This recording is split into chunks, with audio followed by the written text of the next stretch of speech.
বৰ্তমানেও অৱহেলিত হৈ পৰি আছে আহোম শাসনকালৰ বহু ঐতিহ্য। তেনে ঐতিহ্য ক্ষেত্ৰ হ'ল ডগাযুঁজ ৰণকৌশল ক্ষেত্ৰ। ঐতিহ্যমণ্ডিত চৰাইদেউ জিলাৰ সদৰ সোণাৰীৰ পাৰ্শ্বৱৰ্তী ভজুত প্ৰায় 200 বিঘাৰো অধিক মাটিকালিৰে আৱৰি আছে এই ৰণকৌশল ক্ষেত্ৰখন। কিন্তু অতি পৰিতাপৰ বিষয় যে বেদখলকাৰীৰ কবলত পৰি এতিয়া 100 বিঘামান মাটিতহে পৰিত্যক্ত অৱস্থাত আছে এই ঠাই। বুৰঞ্জী অনুসৰি আহোম স্বৰ্গদেউ চাওলুং চুকাফাই চৰাইদেউত ৰাজধানী স্থাপন কৰাৰ পূৰ্বে এই ঠাই বৰাহী ৰজাৰ শাসনৰ অধীনত আছিল। আহোম ৰাজত্বকালৰ প্ৰতাপী ৰজা জয়দ্ৰত সিংহৰ মৃত্যুৰ পিছত স্বৰ্গদেউ চক্ৰধৰ সিংহই মোগলৰ লগত যুঁজিব পৰাকৈ অসমীয়া সেনাবাহিনীৰ ৰণকৌশলী শিবিৰ তৈয়াৰ কৰিবলৈ ভজুৰ এই স্থানত ডগাযুঁজ অৰ্থাৎ গৰিলা যুদ্ধৰ প্ৰশিক্ষণ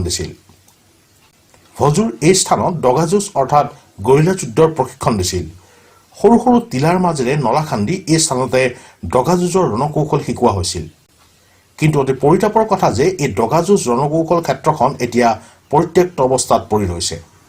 2006 চনত তদানীন্তন চৰাইদেউ মহকুমা প্ৰশাসনে ঠাইখন চিনাক্ত কৰে যদিও বিশেষ পদক্ষেপ গ্ৰহণ নকৰাত তেনেকৈ হাবি বননিৰে ভৰপূৰ হৈ পৰে এই ঐতিহাসিক ঠাইখন, যাৰ ফলত এতিয়া অতি শীঘ্ৰে সংৰক্ষণ কৰাৰ লগতে পৰ্যটন ক্ষেত্ৰ হিচাপে গঢ়ি তুলিবলৈ বিভিন্ন পক্ষই আহ্বান জনাইছে চৰকাৰক। স্বৰ্গদেউ চুটামলা বা জয়ধ্বজ সিংহৰ ৰাজত্ব কালত মিৰ্জুমলা যেতিয়া অসম আক্ৰমণ হৈছিল, সেই মুহূৰ্তত স্বৰ্গদেউ চুটামলা বা জয়ধ্বজ সিংহই বিশেষভাৱে নামৰূপৰ নগাই খুৰুঙত তেওঁ আশ্ৰয় লৈছিল।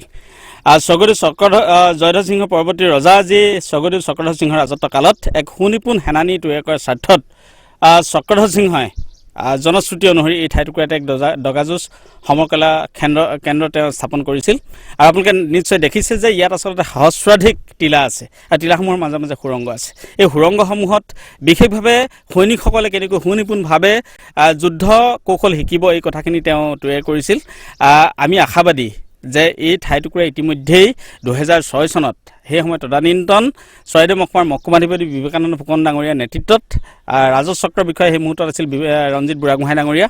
তেওঁলোকৰ নেতৃত্বত এই ঠাইটুকুৰা ইতিমধ্যে চিহ্নিত হৈছে, বুৰঞ্জীবিদসকলে চিহ্নিত কৰিছে। আৰু জনশ্ৰুতি অনুসৰি যি ধৰণে এটা ইতিহাস প্ৰচলিত হৈ আছে, আমি আশাবাদী বৰ্তমানৰ চৰকাৰখনে বিষয়টো পৰ্যটন ক্ষেত্ৰ হিচাপে গঢ়ি তুলি বিশ্ববাসীৰ সন্মুখত প্ৰতিষ্ঠা কৰিব বুলি আমি আশাবাদী। নিউজ ডেস্ক ৰিপৰ্ট, দেশৰ খবৰ, অসম।